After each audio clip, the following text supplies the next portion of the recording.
بسم الله الرحمن الرحيم الحمد لله رب العالمين وأفضل الصلاة وأتم التسليم على سيدنا محمد وعلى آله وأصحابه أجمعين رب اشرح لي صدري ويسر لي أمري واحلل عقدة من لساني يفقهوا قولي. Ассаламу алейкум ва рахматуллахи ва баракатуху. Құрметті салауат сырлары сабағына қатысушылар. Бүгін біздің сабағымыз истихбабул иксари минас салати вассалами аля набии саллаллаху алейхи ва саллама хина зияратихил карима. Пайғамбарымыз саллаллаху алейхи ва салламды зиярат еткен кезде көп салауат пен сәлем жолдаудың абзалдығы жайында. Ан Аби Хурайрата радияллаху анху қал. Хазіреті Абу Хурайрадан жеткен хадисте, Алла ол кісіге разы болсын, ол кісі айтады: «Қала Расулуллахи саллаллаху алейхи ва саллям, Алла елшісі саллаллаху алейхи ва саллям айтты: Ман салля алейя инда қабри сами'туху». Кім менің қабірімнің жанында маған салауат айтса, мен оның салауатын естимін дейді. Кәдімгідей естиді пайғамбарымыз саллаллаху алейхи ва саллям. Тіке мағынада, есту мағынасында. Естимін, мен оны естідім дейді. Яғни көрдіңіз бе? Естимін деп те айтпай жатқан жоқ пайғамбар саллаллаху алейхи ва саллям. Естідім дейді. Яғни есту 100% жүзеге асады деген сөз да. Естідім.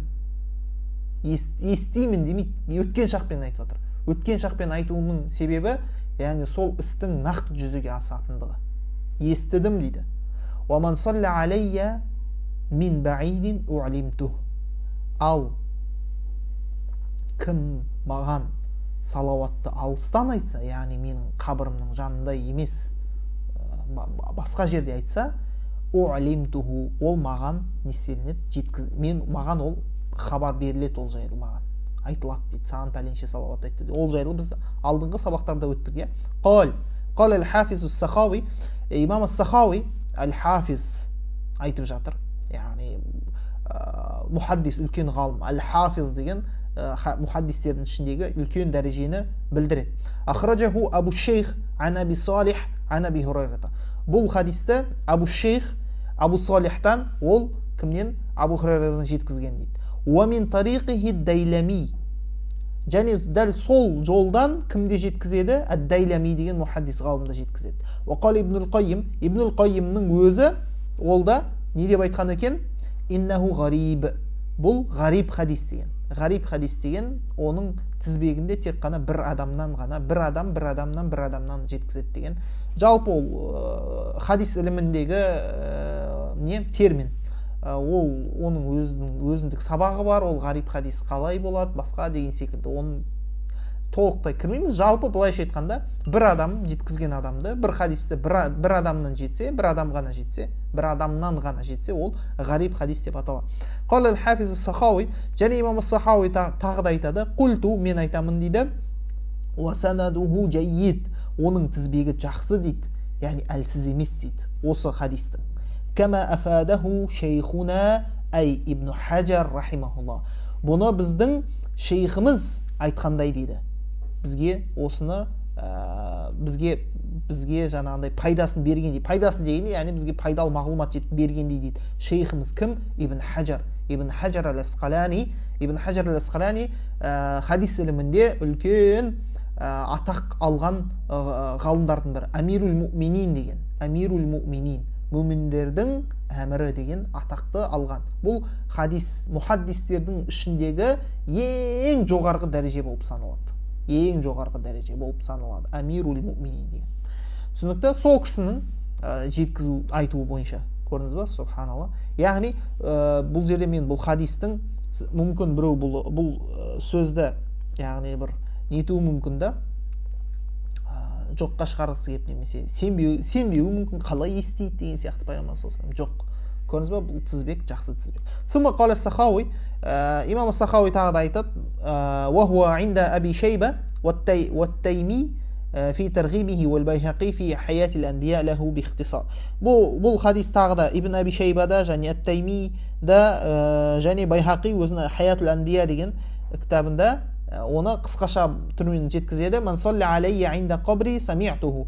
Кім маған менің қабірім жанында салауат айтса, мен оны естідім дейді. «Ва ман салля алейя наиян ублиғтуху». Ал кім маған алыстан айтса, яғни қабірдің қасында емес басқа жерден айтса, онда ол маған жеткізіледі дейді. قال وأخرجه في الشعب. және имам әл-Байхақи оның аш-Шуаб деген өзінің еңбегінде де мына сөзбен жеткізеді: ма мин абдин юсаллиму алейя инда қабри илля ваккала Аллаху бихи малакан юбаллигуни. Қайсы бір құл менің қабірімнің жанында маған сәлем жолдаса дейді, Алла тағала сол сәтте бір періштені сәлемді маған жолдауға уәкіл етіп қояды дейді. Уәкіл етіп қояды. Яғни сол періштені маған не істейді? Сол сәлемді жеткізеді дейді. Уализалика, сондықтан да كان الصحابة رضي الله عنهم يكثرون الصلاة والسلام عليه صلى الله عليه وسلم عند قبره الشريف. Сондықтан да сахабалар пайғамбарымыздың құрметті, шарапатты қабірінің жанында салауат пен сәлемді көп жолдайтын болған. Салауатты көп айтатын және сәлемді көп жолдайтын. Уаминхум, олардың ішінде Абдуллах ибн Умар радиаллаху анхума. Ома адракума Абдуллах ибн Умар. Ома, субханалла. Оның ішінде кім? Абдуллах ибн Умар да бар еді. Олардың ішінде кім? Сол сахабалардан көп салауат айтатын, көп сәлем жолдайтын ол Абдуллах ибн Умар еді. Хазіреті Омардың баласы Абдуллах. Біліп қойыңыздар, сахаба Абдуллах ибн Умар пайғамбарымыз саллаллаху алейхи уассаламға ұқсауға тырысқан, ең қатты ұқсауға тырысқан сахабалардың бірі. Мен оны алдыңғы сабақтарда да айттым. Тіпті пайғамбарымыз саллаллаху алейхи уассалам жай ғана бір талдың, бұтақтың астымен өткен болса, сол ешбір қажеті болмаса да сол талдың қасынан өткен кезде сол талға барып, ағашқа барып, сол бұтақтың астынан пайғамбарымыз саллаллаху алейхи уассалам өтті деп өтетін болған. Соншалықты пайғамбарымыз саллаллаху алейхи уассаламға ұқсауға, іс-әрекетін қайталауға тырысатын болған сахабалардың бірі.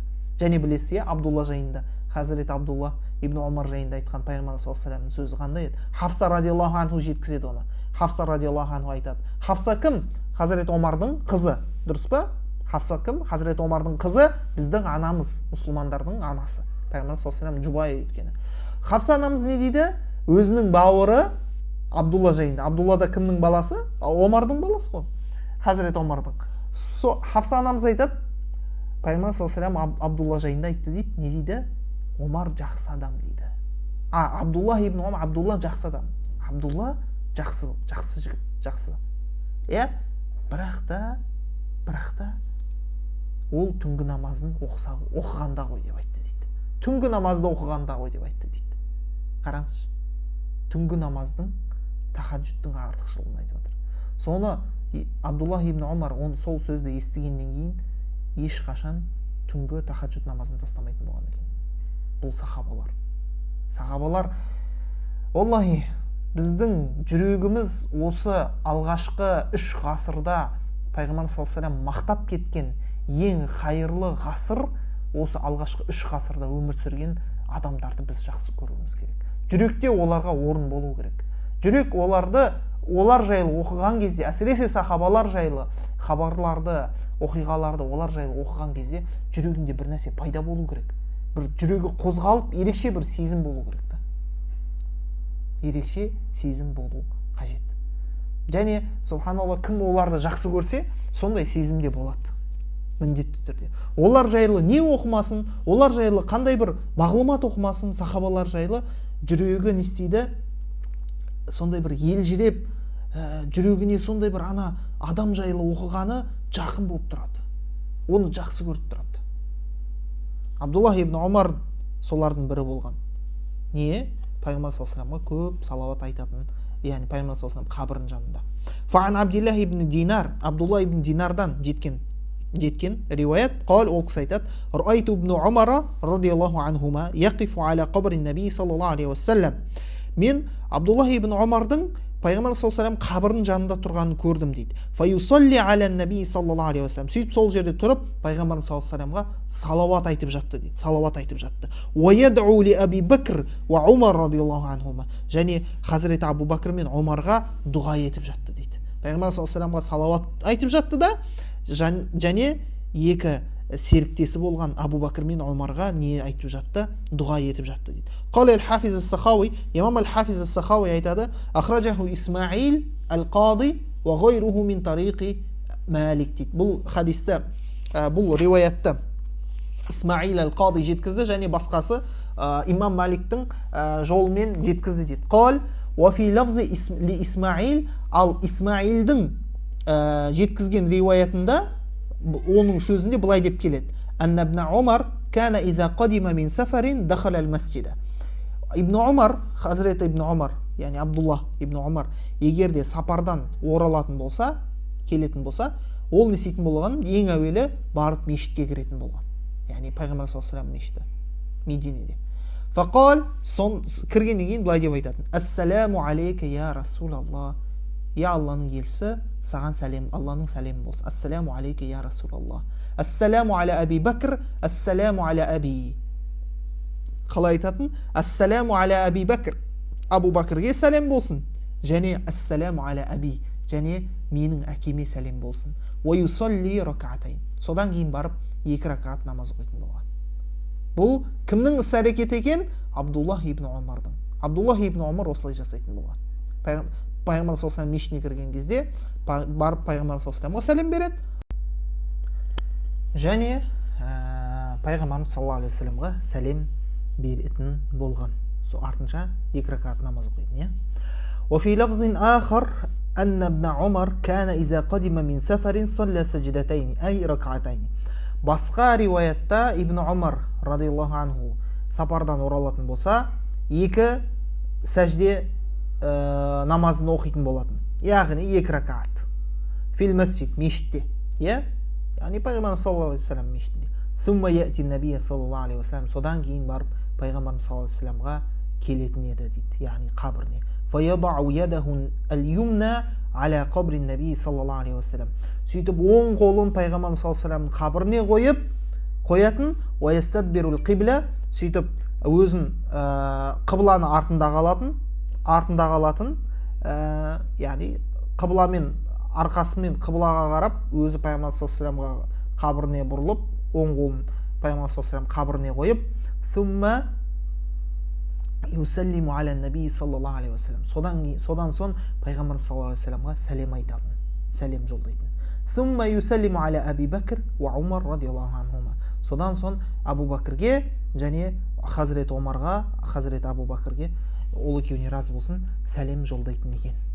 Қал, وفي لفظ لمالك أيضا. Ал имам Малик жеткізген риуаятта былай деп келеді: أن ابن عمر كان إذا أراد سفرا أو قدم من سفر جاء قبر النبي صلى الله عليه وسلم. Ибн Умар егерде сапарға шығуды қаласа, немесе керісінше сапардан келген болса, ол пайғамбар саллаллаху алейхи ва саллям қабіріне келетінде, фасалли алейхи, сөйтіп пайғамбар саллаллаху алейхи ва саллямға салауат айтатын дейді. Вадаа сумман сарф. Содан кейін артынша дұға етіп кетіп қалатын болған екен. Осылай жасатын. Қал ас-Сахауи рахимахуллаху таала, имам ас-Сахауи айтады, Алла ол кісіні рахмет етсін: уахраж ибн Аби Дунья ومن طريقه البيهقي في الشعب. Бұл хадисті риуаятты, яғни Ибн Аби Дунья жеткізген, және дәл сол жолмен имам аль-Байхақи да жеткізген. Мин хадиси Абдиллах ибн Муниб, немесе Мунайяб, нақты білмей отырмын бұл есімді. Ибн Абдиллах ибн Аби Умама ан абихи. Абу Умаманың әкесінен жетеді бұл хадис. Қал, ол кісі айтады: Раайту Анас ибн Малик. Мен Анас ибн Маликті көрдім. Әй хадима Расулиллахи саллаллаху алейхи ва саллям. Яғни Алла елшісі саллаллаху алейхи ва саллямның кімін? Қызметшісін көрдім. Ата қабран наби саллаллаху алейхи ва саллям. Пайғамбар саллаллаху алейхи ва саллям қабіріне келді дейді. Фавақафа фарафа ядайхи. Сөйтіп сол жерге тұрды да 2 қолын көтерді. Хатта зананту аннаху сала. Мен тіпті ойлап қалдым, ол намаз деп ойлап қалдым дейді. Сондай халде тұрды дейді. Ол намаз ба деп, намаз оқып жатыр ма деген секілді. Сондай ойлап қалдым дейді. Фасаллама аля наби саллаллаху алейхи ва саллям сумман сарф. Содан кейін не істеді ол? Ол пайғамбар саллаллаху алейхи ва саллямға сәлем айтты да кетті дейді. Сәлем айтты. Яғни бұл дегеніміз не? Сахабалардың әдетінен болған. Не істеу? Пайғамбар саллаллаху алейхи ва саллям қабіріне арнайы сәлем беру үшін келу. Арнайы зиярат етіп, пайғамбар саллаллаху алейхи ва саллямға олар не істейтін болған? Сәлем жолдайтын болған. Қал ас-Сахауи рахимахуллаху таала, имам ас-Сахауи рахимахуллах айтады: "Ва ан Язид ибн Аби Саид ал-Мадани қал". Және Язид ибн Саид ал-Маданиден мынандай сөз жетеді. Ол кісі айтады: "Қал ваддa'ту Умар ибн Абдил ибн Абдил Азиз фақал, мен дейді Омар ибн Абдил Азизбен қоштастым дейді. Білесіздер, иә, бұл халифа болған, өте әділ, сондай ерекше халифалардың бірі болған Аббаси дәуіріндегі Омар ибн Абдил Азиз деген. Ол кісіні тіпті сондай өзінің тақуалығы себепті, күштілігі себепті тіпті кейбіреулер оны 5-ші халифа деген секілді атақ берген. Шынайы түрде ол 5-ші халифа емес, бірақ сондай атақ берген да, тіпті 5. Ал негізінде әділ 4 халиф ол болған кім? Хазіреті Абу Бакр, Хазіреті Омар, Хазіреті Осман және Хазіреті Әли. Осылай. Енді осы Омар ибн Абдил Азизбен қоштастым дейді. Фақал, сонда ол айтты дейді. Инна лия илайка хажа. Расында менде саған бір мұқтаждығым бар дейді. Мұқтаждығым бар. Қал, я амирал муъминин. Ей муъминдердің әмірі, яғни басшысы. Кайфа тара хажатака инди. Сен қандай қажетің бар менде дейді. Сенің қандай қажетің бар менде. Фақал Омар ибн Абдил Азиз. Сонда Омар ибн Абдил Азиз айтты. Инни арака иза атайтал Мадината. Мен дейді, егер сен Мединеге келсен дейді, егер сен Мединеге келсен, Медине пайғамбар саллаллаху алейхи қаласы, сатара қабран наби саллаллаху алейхи уассалам. Сол кезде сен не істейсің? Пайғамбар саллаллаху алейхи уассаламның қабірін көресің дейді. Қабірін. Фа ақриху минни салам. Ендеше сол сәтте менен пайғамбар саллаллаху алейхи уассаламға сәлем жолдашы дейді. Сол сәтте менен пайғамбар саллаллаху алейхи уассаламға сәлем жолдашы. Қараңыздар, қайтыс болып жатқан сәтте, қоштасу, қайтыс болып жатқанда білмедім, бірақ мына жерде қоштасу деп тұр. Соны не істеп жатыр? Өтініш қылып жатыр да. Ахраджаху ибн Абид Дуня, бұл риуаятта ибн Абид Дуня жеткізді, және имам аль-Байхақида жеткізді.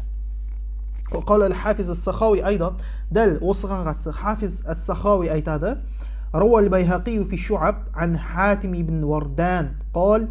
Бұл тағы да осы оқиғаны имам аль-Байхақи Хатим ибн Варданнан жеткізеді. Ол кісі айтады: كان عمر بن عبد العزيز رضي الله عنه يوجه البريد من الشام قاصدا المدينة. Умар ибн Абдил Азиз естейтін болған екен, арнайы жаңағы хаттасушы бар, хаттасушы адам. Хаттасушы, почтальон дейді орысша. Почтальонның қазақшасын білмей отырмын. Хат таситын адам, сондай бәрит дейді. Мына жерде Құдай біледі, бір қазақта біздің берит деп па, берит деп па атап жүруге болады. Негізі сондай ады, почтальон ше, берит деп. Берит деп па. Яғни арабша жалпы ол адамды, почтальонды бәрит деп атайды. Сол бәритті, яғни почтальон, жаңа бәритті не істейтін болған? Шамнан Мединеге жіберетін болған. Хатшыны Мединеге жіберетін болған. Не мақсатта? Лиюқри ан-набия саллаллаху алейхи уассалам минху салам. Одан пайғамбарымыз саллаллаху алейхи уассаламға сәлем жолдау үшін дейді. Субханалла. Арнайы адам жіберетін болған. Пайғамбарымыз саллаллаху алейхи уассаламға оның атынан не істеу үшін? Ол сәлем жолдау үшін. Уарауа ибн Асакир, дәл сол ибн Асакир өзінің, ибн Асакир Біләл, Хазіреті Біләлдің өмір баянында мына бір екі тізбекпенен жеткізеді. Осы оқиғаны, осы қазір біз айтатын оқиғаны. Уаказа шейхул ислам Мәждуддин әл-Файрузи Абади фиссалати вал-бушар. Дәл солай шейхул ислам Мәждуддин деген кісі, әл-Файрузи Абади деген кісі жеткізеді бұл оқиғаны би иснадихи өзінің тізбегімен ан Умми Дарда радиаллаху анха. Умму Дардадан жеткізеді. Алла ол кісіге разы болсын. Умму Дарда айтады, қалат, ол кісі айтты: "Ламма рахила Умар ибн ал-Хаттаб радиаллаху анху мин фатхи Байтул Мақдис, Байтул Мақдиста, нені жаңағы білесіздер, Палестинадағы, енді қазір Израиль деп атайды, бірақ сол Палестина ғой негізгісі. Палестинадағы Құдысты жаулауға аттанған кезде Омар ибн ал-Хаттаб фасара илал джабия, сөйтіп ол бір неге су қоймасына ма сондай жерге келеді, жетеді сол жерге. Фасаалаху Билал, сол кезде Билал хазіреті одан сұрайды дейді, өтініш қылады, яғни хазіреті Омарға. Не деп? Ан юқирраху бишшам. Оны Шамда қалдыруын өтініш қылады. Мені Шамда қалдыршы деп өтініш қылады. Фафа'аля залик. Сонда ол соны жасайды. Кім? Хазіреті Омар. Фақала Билал, сонда Билал, Хазіреті Билал айтады: "Ва ахи Абу Руайхата аллази аха байни ва байнаху Расулуллахи саллаллаху алейхи вассалам." Дәл солай менің бауырым Абу Руайханы да менің қасымда сол қалдырсан дейді. Бұл Абу Руайха деген бауыры кім? Ол бауыр пайғамбар саллаллаху алейхи вассалам Меккеден Мединеге көшкен кезде, білесіздер, мұхажирлер мен ансарларды бір-бірімен бауырластырады. Пәленшемен дос болсын. Пәленшемен дос. Яғни тығыз байланыста болсын деген мағынада. Әйтпесе бәрі бір-бірімен дос қой. Бірақ тығыз байланыста ерекше аралассын деп пайғамбар саллаллаху алейхи вассалам әрқайсысына жеке-жеке не істейді? Бауырды беріп қояды. Мединеден және Меккеден бір кісі мұхажир мен бір ансар. Соның бірі Абу Руайханы бұл ансарлық бауыр, ансарлықты кіммен? Мұхажир Хазіреті Біләлді екеуінің арасын не істейді? Бауырластырады. Екеуін қосады. Соны да қалдыр деп өтініш қылады. Соны да өтініш қылады. Сумма инна Билалан ра'a фи манамихи набия саллаллаху алейхи вассалам ва хуа яқул. Содан кейін ол кісі Хазіреті Біләл пайғамбарымыз саллаллаху алейхи вассалам түсінде көреді. Ва хуа яқул. Пайғамбарымыз саллаллаху алейхи вассалам болса айтып жатыр дейді: "Ма хазиил джафуата я Билал." Ей Біләл, бұл не деген құрғақшылдық, яғни қатыгездік. Бұл не деген қатыгездік деп жатыр. Ама ана лака ан тазурани я Билал. Сен мені зиярат ететін уақыт келмеді ме не дейді? Сен мені зиярат ететін уақыт келмеді ме? Бұл не деген қатыгездік ей Біләл деп айтты дейді. Түсінде пайғамбарымыз саллаллаху алейхи вассалам Хазіреті Біләлге. Фантабаха хазинан важилан хаифа. Сонда не істеп кетті? Хазіреті Біләл сондай мұңлы, қорыққан күйде сондай бір оянып кетті дейді. Хазіреті Біләл мұңай, әлбетте пайғамбарымыз саллаллаху алейхи вассалам сізге солай айтса, не деген бұл қатыгездік ей Біләл? Не деген бұл қатыгездік деп сізге айтса да, не деген бұл қатыгездік? Сен мені зиярат ететін уақыт келмеді ме деп айтса қалай боласыз? Сондай қайғырған күйі не істеген? Оянған екен. Фаракиба ва қасадал Мәдина. Сөйтіп атқа мініп, немесе жалпы түйеге мінді ме, әйтеуір бір нәрсеге мініп, не істеді? Мединеге аттанды дейді. Фаата қабран наби саллаллаху алейхи вассалам. Сөйтіп пайғамбар саллаллаху алейхи вассалам қабіріне келді де, фажа'аля ябки, сөйтіп жылай бастады дейді. Ва юмарригу вajhahu алейх. Өзінің жүзін соған сипап жатты дейді. Өзінің жүзін, бетін сол қабірге сипап жатты дейді. Жылап жатып. Фа aqbala al-Hasan wal-Husayn радиаллаху анхума. Сол сәтте Хасан мен Хусейн пайғамбар саллаллаху алейхи вассалам екі немересі, Алидің екі баласы білесіздер, не істеп келді? Хазіреті Біләлдің алдынан жүгіріп келді дейді. Фажа'аля ядуммухума ва юқаббилухума. Сол кезде Хазіреті Біләл екеуін де құшақтап, екеуін де сүйе бастады дейді. Білесіздер, пайғамбар саллаллаху алейхи вассаламның екі немересіне деген махаббаты ерекше болған. Сол махаббаты бар себепті Біләл, Хазіреті Біләлді ол екеуін ерекше құшақтап, ерекше сүйіп жатты. Екеуі жүгіріп келді алдына. Фақала, сол кезде Хасан мен Хусейн айтты оған: "Я Биләл, ей Біләл, نشتهي أن نسمع أذانك الذي كنت تؤذن لرسول الله صلى الله عليه وسلم في المسجد." Сен Алла елшісі үшін мешітте айтатын сенің азаныңды естуді қатты қалап тұрмыз дейді. Сен кезінде айтатын азанды. Соны біз қатты естігіміз кеп тұр дейді. Фафа'ал. Сөйтіп не істеді? Хазіреті Біләл сол кезде сол өтінішті қабылдап азан айтты дейді. Фа'ала сатхал масджиди. Сөйтіп мешіттің ең биік тұсына көтерілді де, фауақафа мауқифа аллази кана яқифу фих. Кезінде өзі тұрып азан айтқан жеріне тұрды да, қайтадан пайғамбар саллаллаху алейхи вассалам тірі кезінде сол жерге тұрды дейді.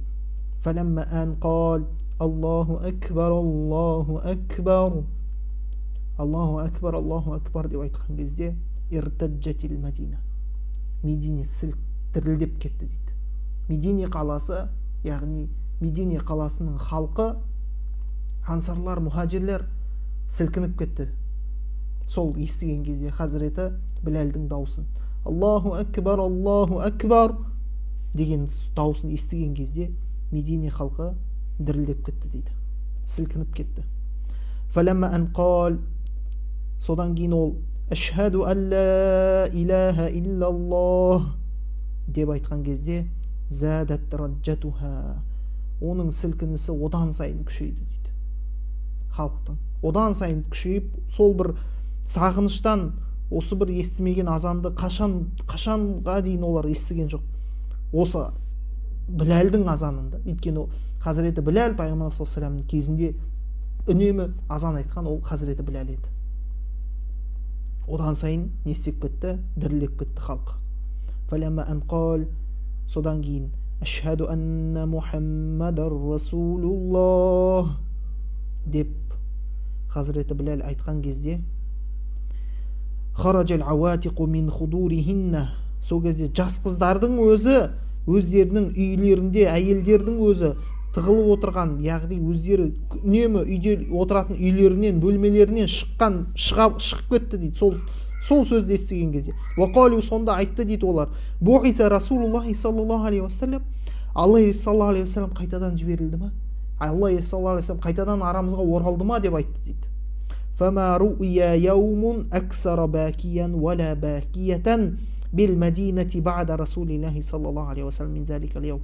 Сондықтан да Пайғамбар саллаллаху алейхи вассалам қайтыс болғаннан кейін, яғни ең қатты халық жылаған күн ол Пайғамбар саллаллаху алейхи вассалам қайтыс болған күн, және одан кейін олай қатты жыламаған күн болған жоқ. Қай күндегідей? Осы Хазіреті Біләл азан айтқан кездегі дейді. Екінші рет келіп, білесіздер, ұзақ мерзім Хазіреті Біләл не істеп кеткен еді? Хазіреті Абу Бәкірден рұқсат алып, мені жіберші деп өтініш қылған. Мен бұл жерде жүре алмаймын деген. Қатты махаббатынан, Пайғамбар саллаллаху алейхи вассаламға қимастықтан, Пайғамбар саллаллаху алейхи вассалам қайтыс болғаннан кейін Хазіреті Біләл бұл бір қиыншылықты, бұл бір ауыртпашылықты көтере алмады. Қай жерге барса да Пайғамбар саллаллаху алейхи вассаламдың еске алады. Қай жерге жүрген жері, отырған жері, сөйлегені, басқасы барлығы оған Медине бүткіл жері, Мединенің бүкіл әрбір тасы, әрбір шөбі, әрбір талы, әрбір бұрышы Пайғамбар саллаллаху алейхи вассаламды еске сап тұрады. Соған мен шыдамаймын деді. Менің жүрегім жарылып баратыр, мен кетсем рұқсат бер дейді Хазіреті Абу Бәкір. Абу Бәкірге айтады. Білесіздер, сонда Хазіреті Абу Бәкір қаламайды, оны жібергісі келмей тұрады. Сонда Хазіреті Біләл айтады. Білесіздер, Хазіреті Біләлді сатып алған кім? Құлдықтан Хазіреті Абу Бәкір сатып алған. Және оған бостандық берген. Содан кейін сатып алып бостандық берген. Оны жаңағы залым қожайыннан құтқарған. Оны азаптаған кезде Хазіреті Біләлді білесіздер, Меккеде азаптаған, қатты қинаған, ислам дінін қабылдаған үшін. Үстіне ауыр тас ыстық күнде Меккеге барған, жазғы уақытта әсіресе барған кісілер Меккенің ыстығын қандай екенін біледі. Сол ыстық күнде сондай бір ыстық тасты үстіне қойып солай қинаған, күпіреттеп. Сол сәтте сондай қинап жатқанын көрген Хазіреті Абу Бәкір, қиналып жатқанын көрген, оны сатып алған, және өте қымбат бағаға сатып алған. Ол миллиардтаған ақша, миллиардтаған, қазіргі біздің немен айтатын болсақ, миллиард теңгедей болады ол. Аллаху алам, жобамен айтып жатыр мен, бірақ ол өте көп ақша. Өте көп ақша. Сол өте көп ақшаға не істеген, сондай ақшаны сұраса да беріп сатып алған Хазіреті Абу Бәкір. Соған айтады ғой осы сәтте. Сол кезде айтқан ғой, мені жібер дегеннен кейін, осылай Абу Бәкір қаламаған кезде, Абу Бәкір деген, егер де сен мені Алла разылығы үшін босатқан болсаң, онда жібер дейді мені. Ал егер өзің үшін, өзіңнің пайдаң үшін босатқан болсам, онда жақсы, мен қалайын сенің қызметінде болайын деп айтады. Жоқ, мен сені Алла разылығы үшін босаттым, аттана бер, бара бер дейді ендеше. Жақсы деп келіседі. Содан кейінгі мынау келген уақыты ғой. Содан кейін Хазіреті Абу Бәкір қайтыс болады. Одан кейін қаншама уақыт өтеді, тағы да қаншама уақыттар өтіп, сосын барып міне кім? Хазіреті Біләл Мединеге оралады. Мединеге оралып азан айтады. Сонша уақыт, сол кеткен сәттен бастап не істелмеген, жылдар бойы, қаншама жылдар бойы Хазіреті Біләлдің азаны Мединеде жаңғырмаған. Міне сол күнде не болған екен? Ең қатты жылаған күндердің бір екінші күні сол күн болған екен. Мединеде Мединенің халқы жылаған. وقد ذكرت هذه القصة في عدة من كتب التواريخ والتراجم. Бұл қисса бірнеше тарих кітаптармен ғалымдардың өмірбаянына, сахабалардың өмірбаянына арналған кітаптарда бұл оқиға айтылған дейді. Алла, пайғамбар саллаллаху алейхи вассаламның жалпы ең біле білсеңіздер, хадисте келгендей, мұсылман адам үшін пайғамбарымыз саллаллаху алейхи вассаламды жақсы, өзінің жанынан да артық жақсы көретін адам ретінде мұсылман адамға ең үлкен қайғы ол пайғамбарымыз саллаллаху алейхи вассаламның қайтыс болуы. Өмірде ондай қайғы болған емес, болмайды да. Ең үлкен қайғы мұсылман адам үшін ол пайғамбарымыз саллаллаху алейхи вассаламның қайтыс болуы болып саналады. Мұсылманның басына ондай қайғы түспеген. Осы қайғы секілді, пайғамбар саллаллаху алейхи вассаламнан айырылу қайғысы секілді.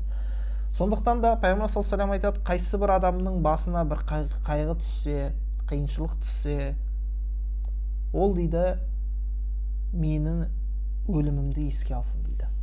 Өйткені менің өлімімнен артық қайғы жоқ дейді оған дейді. Яғни шүкір етеді да сол кезде. Пайғамбар саллаллаху алейхи вассаламның өзі яғни қайтыс болды ғой, енді содан бір жұбату алады да, ол пайғамбар саллаллаху алейхи вассалам өзі қайтыс болды, енді менің жақыным қайтыс болса да деген секілді. Әйтеуір өзіне бір не алады, жеңілдік табуға тырысады. Әлбетте бұл иманы күшті болған адам үшін. Иманы күшті дегеніміз, яғни пайғамбар саллаллаху алейхи вассаламға деген махаббаты қанымен терісіне сіңіп кеткен, етімен терісіне сіңіп кеткен адамға қатысты бұл. Ол әлбетте не істей алады? Пайғамбар саллаллаху алейхи вассалам қайтыс болған еске алу арқылы, сол оқиғаны оқу арқылы, есту арқылы оның жүрегі қайғырып, жаңағы өзінің негізгі болып жатқан қайғысын ұмытуына, сәл содан бір жеңілдік табуына септігін тигізеді. Мен сіздерге қосымша осы пайғамбар саллаллаху алейхи вассаламның сахабаларына қатысты бір Анас ибн Маликтің мысалы ретінде айтып кеткім келіп отыр. Яғни пайғамбар саллаллаху алейхи вассаламға қалай олар махаббат қойғаны жайлы, олардың қалай пайғамбар саллаллаху алейхи вассаламды жақсы көргені жайлы мысал ретінде Анас ибн Маликті, Хазіреті Анас ибн Маликті мысалға келтіріп, соның бір өмір баянын сіздерге оқып бергім келіп отыр. Ол сіздерге бір үлгі болсын деген секілді ол. Анас ибн Малик. كان أنس بن مالك في عمر الورد حين لقنته أمه الغميصاء. Не? Анас ибн Малик радиаллаху анху, ол жас ғана, кішкентай ғана бала еді дейді. Оның анасы не істеген кезде, оны солай анасы алғаннан кейін, анасының құзырында болған кезде, анасының құзырында оған нені үйреткен кезде, кешіріңіздер, әш-шахадатайни, екі шахаданы үйреткен кезде, ашхаду ан ла илаха иллаллах ва ашхаду анна мухаммадан абдуху ва расулуху, осы сөзді үйреткен кезде ол жас, кішкентай ғана бала еді, әлі балиғатқа да толмаған. Ва атрa'at фуадаху al-ghadda бихубби набийил ислами Мухаммад ибн Абдилlah алейхи афдалус салати ва аскас салам. Оған оның жүрегіне пайғамбар саллаллаху алейхи вассаламға деген махаббатты сол салған кезде, сол кезде фашуғифа анасун бихи хуббан аля сама, сол кезде ол пайғамбарымыз саллаллаху алейхи вассаламды жай ғана естеді, жақсы көріп қалды. Жай ғана естіп, көрмеген еді. Анас ибн Малик қай жерде өмір сүрді білесіздер? Мединеде, Мединеде. Сол естіп қана пайғамбар саллаллаху алейхи вассаламды жақсы көріп қалды. Анасы көрдіңіздер ме, қалай тәрбиелеген? Не нәрсеге тәрбиелеген? Пайғамбар саллаллаху алейхи вассаламға деген махаббатты жүрегіне орнатқан. кіші бала кезінен бастап. Сондықтан әрбіріміз біз өзіміздің баламызға Аллаға деген махаббатты, пайғамбар саллаллаху алейхи вассаламға деген махаббатты жүректеріне кіргізуіміз керек. Ол қалай кіреді? Олар жайлы көп айту арқылы, оларды айтып беру арқылы. Қазіргі заманда адамдар мысалға небір жаңағы кинодағы актерларды, басқа герой дейді, басқа дейді, сондайлар жақсы көріп жатады ғой балалар. Кімді жақсы көреді олар? Мұсылмандар пайғамбар саллаллаху алейхи вассалам. Бұда таңғалатын еш нәрсе жоқ. Естіп жақсы көруден. Өйткені кейде дейді көзден бұрын құлақ жақсы көріп қалады дейді. Құлақ көзден бұрын жақсы. Көрмесе де жақсы көреді. Сіз естисіз. Мысалы сіз Қағбаны жақсы көресіз ба? Жақсы көресіз. Сіз бардыңыз ба ол жаққа? Көрдіңіз ба? Көрмедіңіз. Барған жоқсыз. Естідіңіз, тек білесіз. Ол не? Алланың үйі екені. Алланың үйі, сол жерде мұсылмандар жиналатын, ол біз жақсы көру керек болған жердің бірі екенін білесіз, бірақ жақсы көресіз. Пайғамбар саллаллаху алейхи вассалам көрдіңіз ба? Көрген жоқсыз. Жақсы көресіз ба? Жақсы көресіз. Альхамдулилля. Бұл жас бала қанша мәрте не істеді десеңізші дейді да, пайғамбар саллаллаху алейхи вассаламды осылай көргісі келіп, қанша қалады дейді, қанша армандады дейді, Мекке барып көруді, немесе пайғамбар саллаллаху алейхи вассалам оған келуді дейді. Содан бұл сәт пайда болды, пайғамбар саллаллаху алейхи вассалам хижрет ететін болды Мединеге. Сол кезде адамдардың баршасы жиналып не істейтін болған, күнде таңертең барып күтетін болған пайғамбар саллаллаху алейхи вассалам міне келеді деп, барлығы, соның ішінде балалар да бар, соның ішінде Анас ибн Малик те бар. Ол да барып не істейтін болған, сол пайғамбар саллаллаху алейхи вассаламның келуін күтетін болған. Келмесе сол күні қайғырып қайтатын болған. Жас бала, ойлаңыз, кішкентай ғана жас бала, 10 жасар, шамамен 10 жасар бала не істейді? Сол жерде жүріп, жаңағындай пайғамбар саллаллаху алейхи вассалам келмесе қайғырып, мұңлы болып кетіп қалады қайтадан. Пайғамбар келді, пайғамбар келе жатыр деп. Сондай махаббат болған пайғамбар саллаллаху алейхи вассаламға дейін, жас кезінен. Сөйтіп пайғамбар саллаллаху алейхи вассалам келгеннен кейін барлығы пайғамбар саллаллаху алейхи вассаламды көруге асығып жатады. Сонда не болады? Бірақ екеуі келген кезде, Хазірет Абу Бакр мен пайғамбар саллаллаху алейхи вассалам екеуі келген кезде, екеуі де түрлерін енді олар көрмеген ғой пайғамбар саллаллаху алейхи вассаламды. Сонда кім қайсысы пайғамбар деп олар шатаса бастайды. Кім пайғамбар?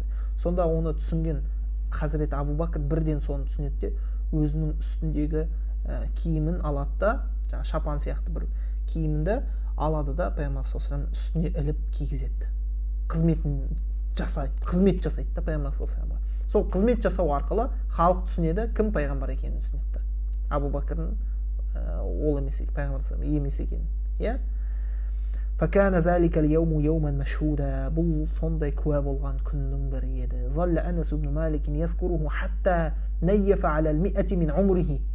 бұл күнді дейді, осы пайғамбар саллаллаху алейхи вассалам келген күнді, Мединеге келген күнді, Хазіреті Анас ибн Малик 100 жасқа келсе де сол күнді еске алатын болған. Пайғамбарымыз саллаллаху алейхи вассалам Мединеге келген күні. Сондай қуанышты күннің бірі еді. ما كاد الرسول الكريم صلى الله عليه وسلم يستقر بالمدينة حتى جاءته الغميصاء بنت ملحان أم أنس وكان معها غلامها الصغير. Сөйтіп пайғамбар саллаллаху алейхи вассалам әлі орналасып болған жоқ, белгілі бір жерге Мединеге. Оған кім келді? Пайғамбарымыз саллаллаху алейхи вассалам Ғумайса ана келді дейді. Бинту Милхал деген кісінің қызы. Қасында болса, оның кішкентай ғана баласы бар қасында. Ол екі қолының арасында жүгіріп жүр дейді. Кішкентай бала 10 жасар. Және оның екі кекілі не істеп жатыр? Салбырап тұр дейді. Маңдайына. Сөйтіп пайғамбар саллаллаху алейхи вассаламға сәлем айтады да, ассалату вассалам, пайғамбар саллаллаху алейхи вассалам сәлем айтады да былай дейді. Ол кісі, жаңа әйел кісі. Я Расулаллах, я Алланың елшісі. Лам ябқа ражулун ва лам раатун минал ансари илля ва қад атхафака бит-тухфа. Арасында ешбір еркек пен ешбір әйел қалмады ансарлардан. Сізге сыйлық бермеген дейді. Барлығы сізге сыйлық беріп болды дейді. Ва инни ла аджиду ма утхифука бихи гайра ибни хаза. Ал мен болсам, мына баламнан басқа саған берерім еш нәрсем жоқ дейді. Басқа дүнием жоқ сізге бір сыйлық қылып бір құнды ретінде бір беретіндей дейді. Мына баламнан басқа дейді. Фахузху, мына баламды ал сен, фальяхдимка ма шит. бала сенің құзырыңда болсын, қасында болсын, және ол саған сен қалағаныңша саған сенің қызметінде болсын дейді. Саған қызмет жасасын. Былайша айтқанда қызметші ретінде беріп жіберді. Баланы пайғамбар саллаллаху алейхи вассалам тәрбиесіне беріп жіберді. Толықтай. Мына бала сіздікі болсын, сіз оған сіз не істеңіз, мен сізге осыны сыйлыққа баламды беріп жібердім деп айтқан екен. Ондайды кез келген ана жасай алмайды. Жас баланы беріп жіберді. Иә? فهش النبي صلى الله عليه وسلم للفتى الصغير وبش ومسح رأسه بيده الشريفة. Сөйтіп пайғамбар саллаллаху алейхи вассалам оның осы бір несіне қуанды, бұл балаға қуанды. Сөйтіп оны жылы жүзбенен күлімсіреген күйде қарсы алды Анас ибн Маликті. Сөйтіп оның екі қол өзінің шарапатты қолыменен басын сипап, сөйтіп оның жаңа кекілін салалады, жаңа екі кекілін арасын. Иә? Сөйтіп оны өзінің отбасына қосты дейді Хазіреті Анас ибн Маликті. Кан Анас ибн Малик ау Унайс كما كانوا ينادونه تدليلا في العاشرة من عمره يوم سعد بخدمة النبي صلى الله عليه وسلم وسلامه عليه. Анас ибн Малик немесе Унайс бізде еркелетіп айтқандай. Унайс, Анас, Унайс бұл еркелету. Пайғамбар саллаллаху алейхи ол 10 жасында болғанда пайғамбар саллаллаху оны сөйтіп еркелетіп Унайс деп атайтын болған. Унайс, Анас емес, Унайс деп еркелететін болған. Ол кісі пайғамбар саллаллаху осы қызметінде оның қарамағында не істеген? Өмір сүрген. Пайғамбар саллаллаху қайтыс болғанға дейін. Сөйтіп толықтай 10 жыл бойы пайғамбар саллаллаху Хазіреті Анас ибн Малик қызметін жасап шықты Мединеде. Меккеде қызметінде кім болды? Хазіреті Абдулла ибн Масуд пайғамбар саллаллаху қызметінде болған Меккеде. Ал Мединеге келгеннен бастап пайғамбар саллаллаху қызметінде кім болды? Осы кім? Хазіреті Анас ибн Малик. Ма закка бихи нафсаху ва ваа мин хадисихи ма малаа бихи садраху. Сөйтіп فكانت مدة صحبته له 10 سنوات كامل. 10 жыл пайғамбар саллаллаху алейхи қасында болды. Нахала фиха мин хадихи. Пайғамбар саллаллаху алейхи вассаламның несін туралығынан сусынданып, ма закка бихи нафсаху, сондай деңгейде, сондай дәрежеде сусындады ол шөлі қанғанша. Шөлі дегенде бұл жерде қандай дәрежеде? Шөл емес, яғни өзінің нәпсісін, өзінің жанын тазартқанша деңгейде не істеп шықты? Сол бір пайғамбар саллаллаху алейхи туралығынан сусындап шықты. Ва мин хадисихи ма малаа бихи садраху, өзінің көкірегін, кеудесін толтыратындай, оның рухын, жанын толтыратындай, оның пайғамбар саллаллаху алейхи хадистерін жаттап шықты, есінде сақтап шықты. Ва арафа мин ахвалихи ва ахбарихи ва асрарихи ва шамаилихи ма лам я'рифу ахадун сива.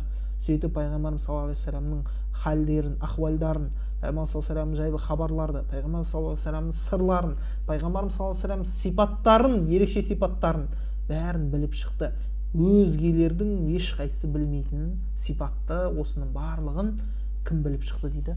Хазіреті Анас радиаллаху анху біліп шықты. Өйткені қасында тұрады ғой. Вақад лақи Анас ибн Маликин мин карими معاملة النبي صلوات الله وسلامه عليه ما لم يظفر به ولد من والد. Ешбір бала әкесінен көрмеген мәмілені пайғамбарымыз саллаллаху алейхи вассаламнан Анас ибн Малик сол мәмілені көрді дейді. Ешбір бала ондай мәмілені көрген емес дейді әкеден. Ешбір әке ондай мәміле жасаған емес дейді. Пайғамбарымыз саллаллаху алейхи вассалам секілді. Кімге жасаған мәмілесі? Анас ибн Маликке жасаған мәмілесін дейді. Уазақа мин набили шамаилихи, пайғамбар саллаллаху алейхи вассаламның сондай ұлы жоғары сипаттарының дәмін татты дейді. Уаджалили хасаилихи, оның ерекше ұлы қасиеттерінен дәмін татты. Ма тағбитуху алейхи дүния, оған дүние қызғарлықтай, қызғанып қарайтындай сондай бір нелерді, ерекшеліктерге не істеді? Ол Хазіреті Анас ибн Малик ие болды солардың бәріне. Мына жерде оқиғаны айтып берсек болады. Пайғамбарымыз саллаллаху алейхи вассалам бірде Анас ибн Маликті не істейді? Неге жібереді? Бір тапсырмаға жібереді, бір жерге жібереді. Ол кезде жас қой. Сөйтіп мен барып аттандым дейді, сол жаққа қарай. Бірақ жолда балалардың базарда ойнап жатқанын көрдім дейді. Сөйтіп мен де оларға қарай аттанып кетіп, солардың қасына кетіп қалдым дейді. Бала ғой енді, бала кезінде әлі. Олармен бірге ойнау үшін. Сөйтіп пайғамбар саллаллаху алейхи маған бар деген жерге мен барған жоқпын дейді. Сөйтіп мен оларға келген кезінде артымда бір адамның тұрғанын сездім дейді. Менің немді, киімді бүйтіп тартып жатыр дейді, артымда тұрып. Бірге бұрылып қарасам, пайғамбар саллаллаху алейхи маған күлімсіреп қарап тұрды дейді. Қарап тұрды, маған былай деп айтты. Я Унайс, ей Унайс, азахабта хайсу амартук. Мен айтқан бұйырған жерге бардың ба? Фартакапту ва қульту наам. Сөйтіп мен қателік жасап қойдым да, не істедім? Иә деп айттым. Иә деп үндемей тұрып қалды да, инни захибун ал'ан я Расулалла. Міне дәл, міне қазір бара жатырмын я Расулалла. Иә, міне қазір бара жатырмын деп айтқан екен да. Расулаллахта. Валлахи лақад қадамтуху 10 синин. Валлахи мен пайғамбар саллаллаху алейхи 10 жыл бойы не істедім? Қызметін жасадым пайғамбар саллаллаху алейхи. Фама қала ли шейин санатуху лима саната. Маған ешқашан мен бір іс жасасам, бір іс жасаған ісіме сен неге оны жасадың? Вала ли шейин тарактуху лима тарактаху. Және бір нәрсені тастасам, тәрк етсем, істемесем, соған маған сол бір іске сен де оны неге істемедің деп айтқан емес дейді ешқашан пайғамбар саллаллаху алейхи. Пайғамбар саллаллаху алейхи осы Анасқа берген тәрбиесі. Пайғамбар саллаллаху алейхи егер Анасты шақыратын болса, оны сондай махаббатпенен еркелетіп, не істейтін болған, оны Унайс деп шақыратын болған, кейде балақайым деп шақыратын болған. Және оған пайғамбар саллаллаху алейхи өзінің насихатын, өзінің уағыздарын пайғамбар саллаллаху алейхи не істемейтін, аямай айтып отыратын болған. Оның жүрегін толтыратын, және оның махаббат, оның бағанағы жүрегін не істеп алды, ол жаулап алды да сол пайғамбар саллаллаху алейхи уағыздары мен насихаттары. Соның бірі пайғамбар саллаллаху алейхи айтқан насихаттарының бірі: "Я бунай, ей балақай, ин qadarta an tusbiha wa tumsiya wa laysa fi qalbika ghishun li ahad фафаль". Ей балақай, егер де сен таңды аттырып кешті, сенің жүрегінде, басына аударып жатырмын, сенің жүрегінде ешкімге деген сондай бір арам ой болмайтын, қызғаныш, арамдық болмайтындай күйде сен таңды аттырып кешті баттыра алсаң, онда соны жаса дейді. Соны жаса. Яғни ешкімге арамдық ойлама, ешкімді қызғанба, ешкімге кектік сақтама. Я бунай, ей балақай, ей балақайым, инна залика мин суннати. Расында бұл менің сүннетімнен дейді. Уаман ахя суннати фақад ахаббани. Ал кім менің сүннетімді тірілтсе, ол мені жақсы көргені болып саналады дейді. Ол мені жақсы көргені болып саналады. Уаман ахаббани. Ал кім мені жақсы көрсе, кана маи фил жанна. Ол менімен жәннатта бірге болады.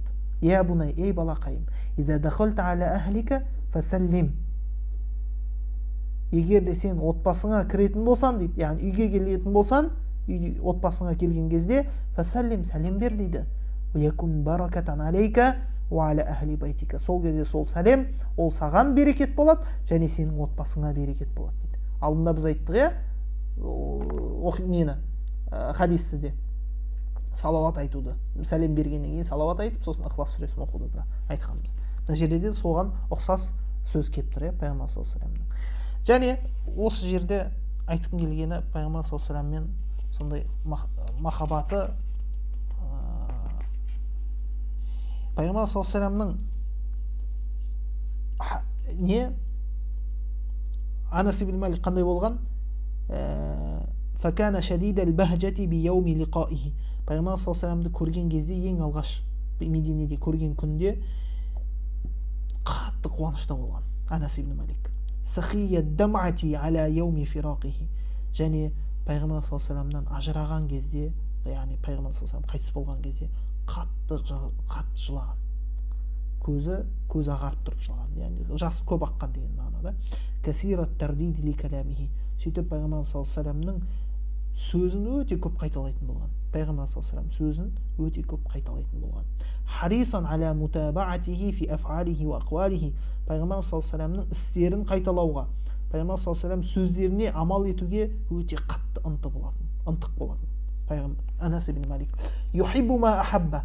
Пайғамбар саллаллаху алейхи вассалам нені жақсы көрсе соны жақсы көретін болған.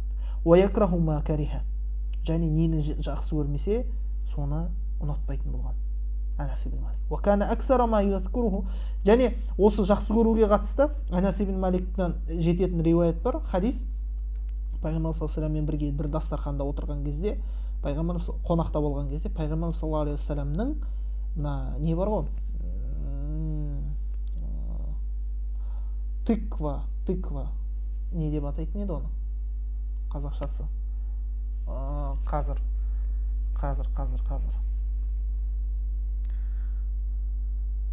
міне қазір айтам. Соны асқабақ кешіріңіздер. Ой, субханалла, кейде сондай бір сөздер естен, көп қолданбайтын сөз, мен қолданбайтын сөздер сөйтіп естен шығып кетеді кейде. Асқабақ, сол асқабақты пайғамбар саллаллаху алейхи вассалам теріп іздеп жеп отқанын байқап қалдым дейді. Асқабақты теріп жеп отқанын байқап қалдым. Сол күннен бастап дейді, мен яғни соны түсінген ғой, пайғамбар саллаллаху алейхи вассалам асқабақты ұнататынын түсінген да. Сол сәттен бастап мен үшін ең сүйікті тамақ ол асқабақ болды дейді. Бұл махаббат. Махаббат деген сол нәрсені жасайды. Махаббат кім сол сүйіктісін қалай жақсы көреді, сол не жақсы көрсе ол да соны жақсы көреді, ол нені жек көрсе ол соны жек көреді. Сондықтан да мұсылман адам күнәлі істерді жек көру керек, өйткені пайғамбар саллаллаху алейхи вассалам оны жек көрген. Пайғамбар саллаллаху алейхи вассалам күнәлі істі жақсы көрмеген, және қайырлы жақсы істерді жақсы көру керек. Және ол кісінің көп еске алатын күндерінің бірі 2 күн еді Анас ибн Маликтің. Ол алғашқы кездескен күні және де қоштасқан күні. Соңғы мәрте қоштасқан күні. Егер де бірінші күнді еске алса, қуанатын еді, қатты қуанады, бақытқа кенеліп, не істейтін болған? Уанташа деген құдды бір сондай бір жағымды иістің иісін иіскегендей халге түсетін болған. Сіз жағымды иісті иіскеген кезде ерекше не болады ғой сізде, бір сондай андай түріңіз өзгеріп, бір қандай күшті деп иіскейсіз, дұрыс па? Иіскеген кезде, өзіңізге ұнайтын иісті иіскеген кезде түріңіз өзгереді, ерекше бір қуаныш пайда болады жүзіңізде. Солай ол Анас ибн Маликте сондай халге түсетін болған, алғашқы күнді еске алатын болса. Ал екінші күн еске алынса, екінші күнді еске алса, онда ол не істейтін болған? Қатты қайғырып, қатты жылайтын болған. Жай ғана өзі жыламай, жан-жағында адамдарды жылататын болған. Сол қатты жылағаннан да, қайғырып. Ва касиран ма кана яқул, о кісінің көп деген айтатын сөзінің бірі Анас ибн Маликтің былай деп айтады. Лақад раайту набия саллаллаху алейхи вассалам яума дахала алейна. Мен пайғамбар саллаллаху алейхи вассалам бізге келген күнде сол кезде көрген едім пайғамбар саллаллаху алейхи вассаламды. Ва раайту яума қубида минна. Және пайғамбар саллаллаху алейхи вассалам бізден алынған кезде көрдім, яғни бізден кеткен кезде көрдім дейді. Фалам ара яумайни юшбиханихима. Сол 2 күн бір-біріне ұқсайтын 2 күнді еш уақытта көрген емеспін дейді. ففي يوم دخوله المدينة أضاء فيها كل شيء. Пайғамбар саллаллаху алейхи вассалам біздің Мединеге келген кезде, Мединеге келген күнде дейді, сол кезде барлық нәрсені жарқыратып жіберген еді дейді. Пайғамбар саллаллаху алейхи вассаламның келуі дейді, бүткіл нәрсені жарқып тастады дейді, нұрлы қылып жіберді дейді барлық нәрсені. وفي اليوم الذي أوشك فيه أن يمضي إلى جوار ربه أظلم فيها كل شيء. Ал пайғамбар саллаллаху алейхи вассалам болды, Раббысына қайтты, Раббысының құзырына кетті деген күнде керісінше барлық нәрсені қараңғы басып кеткендей болды дейді. Барлық нәрсені қара түнек басқандай болып кетті дейді Медине. وكان آخر نظرة نظرتها إليه يوم الاثنين. Мен ең соңғы пайғамбар саллаллаху алейхи вассаламға назар салған күнім ол дейді дүйсенбі күні болған дейді. حين كشفت الستارة عن حجرته. Пайғамбар саллаллаху алейхи вассаламның бөлмесінен не перде ашылған кезде дейді. Фараайту ваджхаху кааннаху варақату мусхаф. Сол кезде пайғамбар саллаллаху алейхи вассалам жүзін көрдім, оның жүзі құдды бір Құран кәрімнің парағы сияқты еді дейді. Сондай таза, сондай ерекше нұрлы еді да. وكان الناس يومئذ وقوفا خلف أبي بكر ينظرون إليه. Сол сәтте, сол уақытта, сол күнде, сол сәтте, яғни адамдар Хазірет Абу Бәкірдің артында тұрған еді, оған қарап дейді. وقد كادوا أن يضطربوا. Олар қобалжып кетті дейді да, қатты. қатты қобалжып кетті, қозғалып. Ашара илейхим Абу Бакр ан исбуту. Сол кезде Абу Бакр оларға қозғалмаңдар, бір орында болыңдар деуді ишарат етті дейді. Сумма туфия расул алейхиссалату вассалам фи ахири заликал йом. Сол күнде, яғни дүйсенбі күннің ақырғы уақытысында пайғамбарымыз саллаллаху алейхи ва саллям қайтыс болды. Фама назарна манзаран кана а'жаба илейна мин вajhihi саллаллаху алейхи ва саллям хина ва райнаху турабаху. Сол кезде біз пайғамбарымыз саллаллаху алейхи ва саллямның жүзінен ғажап көріністі көрген емеспіз дейді. Пайғамбар саллаллаху алейхи ва саллямды топырақпен көмген сәтте дейді. Пайғамбар саллаллаху алейхи ва саллямның жүзінен не? Ғажап, одан ғажап жүзді көрген емес. Ондай назар, ондай көріністі ешқашан көрген емеспіз дейді. Одан артық көрген емеспіз дейді. Және айтады, Анас ибн Маликтің тағы да бір әсерлі сөздерінің бірі. Анас ибн Малик пайғамбарымыз саллаллаху алейхи ва саллямның шапағатын өте қатты үміт ететін болған. Қиямет күні пайғамбар саллаллаху алейхи ва саллям ұлы шапағаттардың бірі. Соны қатты өте үміт ететін болған. Және ол кісінің көп айтатын сөздерінің бірі мына бір сөз еді дейді. Инни ла арджу ан алқа расулаллахи саллаллаху алейхи ва саллям фи яумил қияма фа aqulu лах. Ақырет күні мен пайғамбарымыз саллаллаху алейхи ва салламмен кездесіп, оған былай айтуды үміт етемін дейді. Я Расулаллах, хаза хуайдимука унайс. Я Алланың елшісі, бұл сенің кішкентай ғана қызметшің унайс деп айтамын дейді. Сенің қызметшің унайс. Екеуі де не? Андай сөзілмен еркелету сөзімен айтылып тұр. Қызметші деген сөз және өзінің аты да. Унайс. Хуайдимука унайс. Сенің қызметшің унайспын. Мені я Расулалла, мен солмын деп. Осы бір күнді мен армандаймын деген. Алла баршамызға осындай бір пайғамбар саллаллаху алейхи ва саллямға деген махаббатты жүрегімізге нәсіп етсін. Алла тағала қиямет қайымда пайғамбар саллаллаху алейхи ва саллямның үмметінен болып пайғамбар саллаллаху алейхи ва саллямды көруді нәсіп етсін. Ең үлкен үммет болып келетін пайғамбар ол біздің пайғамбарымыз саллаллаху алейхи ва саллям. Одан үлкен көлемде ешбір пайғамбар келмейді өзінің артында ерушілермен. Біреулер келеді, артында ешкім болмайды. Бір пайғамбарлар келеді ақырет күні, артында ешкім болмайды. Бір пайғамбарлар 10 адаммен келуі мүмкін, бір пайғамбарлар 100 адаммен, бір пайғамбарлар 1000 адаммен, бір пайғамбарлар тіпті әжептәуір адаммен келуі мүмкін да. Әжептәуір адаммен. Яғни жақсы біраз адам ерген артынан, яғни иман келтіргенді. Сонда біздің пайғамбарымыз саллаллаху алейхи ва саллям келген кезде субханалла соңы көрінбейді. Үмметінің соңы көрінбейді, артынан ергендердің соңы көрінбейді. Мақтан тұтады пайғамбар саллаллаху алейхи ва саллям. Ақыретте өзінің үмметімен келеді. Бастап үмметін бастап келеді. Яғни жиналатын кезде ол махшарда жиналатын кезде, Алланың алдында жауап беретін кезде, сонда пайғамбар саллаллаху алейхи ва саллям үмметі ең көп мөлшерде болып келеді. Алла тағала сол үмметтен болуды нәсіп етсін. Алла тағала пайғамбар саллаллаху алейхи ва саллямға деген махаббатты жүрегімізде орнықтырып, пайғамбар саллаллаху алейхи ва саллям жақсы көрген нәрсені жақсы көріп, пайғамбар саллаллаху алейхи ва саллям жек көрген нәрсені жек көруді нәсіп етсін. Пайғамбар саллаллаху алейхи ва саллям бізге нені бұйырған болса, соны орындауға бізге Алла тағала бір өзі тауфиқ берсін. Пайғамбар саллаллаху алейхи ва саллямның шапағаты бізге де нәсіп болсын иншалла ақырет күні. Ақырет күні пайғамбар саллаллаху алейхи ва саллямды жәннатта пайғамбар саллаллаху алейхи ва саллямның қасында көрші болуды нәсіп етсін. Пайғамбар саллаллаху алейхи ва саллям күнде көру нәсіп болсын. Пайғамбар саллаллаху алейхи ва саллямнан ешқашан ажырамай мәңгі қасында өмір сүру бізге баршамызға иншалла нәсіп болсын. Ал ол үшін не істеу керек? Пайғамбар саллаллаху алейхи ва саллямды тануға тырысу керек, пайғамбар саллаллаху алейхи ва саллямға махаббатты ояту керек. Сол кезде иннал мухибба лил махбуби мут. Сөз бар ғой мындай. Кім-кімді жақсы көрсе, ол оған бой ұсынады дейді. Кім-кімді жақсы көрсе, ол оған бой ұсынады. Сондықтан біз пайғамбар саллаллаху алейхи ва саллямды жақсы көрдік пе, демек пайғамбар саллаллаху алейхи ва саллямға бой ұсынуымыз керек. Пайғамбар саллаллаху алейхи ва саллямға жақсы көру үшін оның себептерінің бірі сол салауат айттық. Сол салауатты көп айту неге себеп болады? Пайғамбар саллаллаху алейхи ва саллямды қатты жақсы көруге себеп болады иншалла.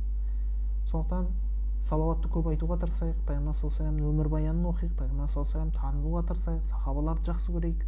Өйткені сахабалар ол пайғамбар саллаллаху алейхи вассаламның яғни ең таңдалған адамдардың бірі ғой, алла тағаланың қасында болған адамдар, пайғамбар саллаллаху алейхи вассаламның көзін көрген адамдар. Артықшылық сода да. Олар пайғамбар саллаллаху алейхи вассаламның көзін көрді. Пайғамбар саллаллаху алейхи вассаламды көрмеген мұсылман адам еш уақытта пайғамбар саллаллаху алейхи вассаламды бір мәрте ғана көрген адамнан не бола алмайды, дәрежесі көтере жоғары бола алмайды. Жай ғана бір назар көзі түсуі сондай ұлы адамға, ұлы дегенде пайғамбар саллаллаху алейхи вассаламға, жаратылыстың ең абзалына одан артық не жоқ, нығмет жоқ. Сол нығметті Алла тағала сахабаларға нәсіп етті. Ол нығмет қашан нығмет болады? Ол нығмет болып саналады, егерде ол иман келтіріп, пайғамбар саллаллаху алейхи вассаламға иман келтіріп, содан кейін сол иманмен қайтыс болса. Ал бірақ ол нығмет болмайды, егер ол оған пайда бермеген болса. Сондықтан да біліп қойыңыз, ислам деген, иман деген нығметті Алла сізге нәсіп етті. Алла бізбен сізге нәсіп етті. Бұл сондай ұлы иман, ол иман пайғамбар саллаллаху алейхи вассаламның көзін көрген Абу Жахилдей адамдарға нәсіп болған жоқ. Көзін көрген, пайғамбар саллаллаху алейхи вассалам қасында күнде көріп жүрген, пайғамбар саллаллаху алейхи вассаламның сипаттарына куә болған адамдарға ол нәсіп болған жоқ. Бұл иман деген. Пайғамбар саллаллаху алейхи вассаламға деген махаббат ол нәсіп болған жоқ оларға. Жақсы көре алмады олар пайғамбар саллаллаху алейхи вассаламды. Пайғамбар ретінде жақсы көре алмады. Пайғамбар ретінде мойындай алмады. Бірақ сіз пайғамбар саллаллаху алейхи вассаламды көрмей тұрып, тіпті пайғамбар саллаллаху алейхи вассаламды толықтай деңгейде танымайтын да шығарсыз, бірақ сіз жақсы көріп тұрсыз да пайғамбар саллаллаху алейхи вассаламды. Бұл Алланың берген нығметі, иман нығметі. Сол бір пайғамбар саллаллаху алейхи вассалам көзін көрген кәпірлерге нәсіп болмаған иман сізбен бізге нәсіп болды. Ендеше бұдан құнды зат жоқ. Валлахи биллахи таллахи айтам. Бұдан құнды зат жоқ. Бұдан құнды нәрсе жоқ. Сізбен бізге осы иман нәсіп болды. Сондықтан да ең үлкен үмітіміз осы иманменен, Аллаға деген, пайғамбар саллаллаху алейхи вассаламға деген иманменен жанымыздың шығуы. Жанымыз шығатын кезде ашхаду ан ла илаха иллаллах ва ашхаду анна мухаммадан абдуху ва расулух деген жүректе сенім бар болған күйде шығуы одан асқан бақыт жоқ. Біз бұл өмірден өтетін кезде Құдай сақтасын, біз деп айтпайын, басқа пәленше деп айтайын. Пәленше сол өмірден өтіп жатқан кезде, мұсылман күйінде мұсылман адам қайтыс болып жатқан кезде, сөйтіп ол қайтыс болар алдын дінді тәрк етіп қайтыс болып кетсе, бітті. Минус болады, мәңгі минус болады. Мәңгі тозақ. Кәпір адам. Алла сақтасын. Тірілет, қаяқта тірілет ол? Пайғамбар саллаллаху алейхи вассалам қасында тірілеме? Жоқ, кәпірлермен бірге тірілет, кәпірлердің қасында болып тірілет. Пайғамбар саллаллаху алейхи вассаламға бара алмайды. Өйткені ол күпірлік етіп қойған, дінді тәрк етіп қойған, өлім сәтінде. Алла сақтасын. Бұл өте қорқынышты нәрсе. Сондықтан ол нәрсе орын алмас үшін, біз иманнан айырылмас үшін өмір бақи Алла тағаладан үнемі я Аллахым мені дінде берік ет деп сұрау керек. Пайғамбар саллаллаху алейхи вассалам үнемі дұға еткендей. Аллахума я муқаллибал қулуб сәббит қалби аля диник. Ей жүректі құбылтушы, өзгертуші Алла тағала, менің жүрегімді өзіңнің дініне бекем ет деп дұға етуіміз керек біз. Әрқашан, әрдайым оны сұрап жүру керек, содан қорқу керек. Мына дүниеге байлану, мына дүниені босатуға тырысу керек жүректен. Жүректі Аллаға деген, оның елшісіне деген, пайғамбар саллаллаху алейхи вассаламға деген махаббатқа толтыруға тырысу керек та. Жүрек кімге арналған? Жүрек тек Алла мен оның елшісіне арналған болды, басқа еш нәрсеге арналмаған. Сол екеуіне деген махаббатқа толу керек жүрегіміз негізінде. Я Алла, сондықтан бұл нығмет, иман нығметі, бұл Алла тағаланың сізге беріп қойған нығметі. Сіз сұраған да жоқсыз, бірақ Алла сізге берді да. Сіз сұраған да жоқсыз, мен мұсылман болайыншы деп, бірақ Алла соны сізге нәсіп етті. Е Алла, Алла баршамыздың ақырымызды хайырлы етсін. Аллахумма ахсин хитамана. Ва ахиру дa'вана алхамдулиллахи раббил аламин. سبحانك اللهم وبحمدك أشهد أن لا إله إلا أنت أستغفرك وأتوب إليك. السلام عليكم ورحمة الله وبركاته.